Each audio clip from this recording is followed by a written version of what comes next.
低着头全神贯注。套句流行话，眼前的老人家都是低头族，但盯着不是手机，而是几百根晒干的蔺草，透过双手编织。做研究，会做吗？没有，不条面不熟。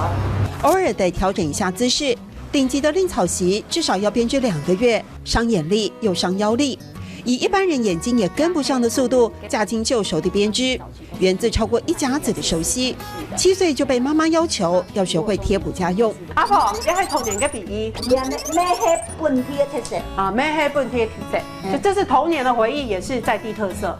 以前院里家家户户几乎都是这般景象，一年可以产出1600多万顶草帽，外销日本大陆，仅次于唐汉米、休闲帽、鸭舌帽、淑女帽。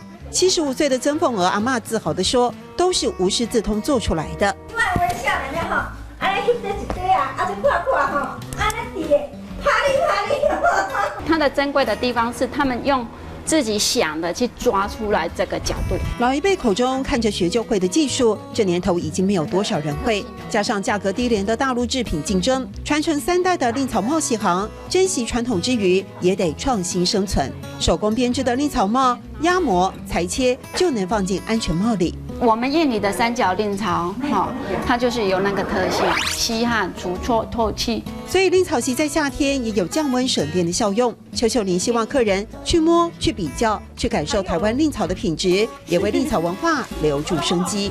阮的草烧盖香，阮的草盖香，就是清香，比较安。外国的其他的。蔺草编织是院里100年传统产业，以质取胜，再融入创意，希望得到的是珍惜，而非喜悦。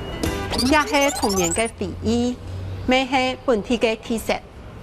也是童年嘅回憶，咩係本地嘅特色。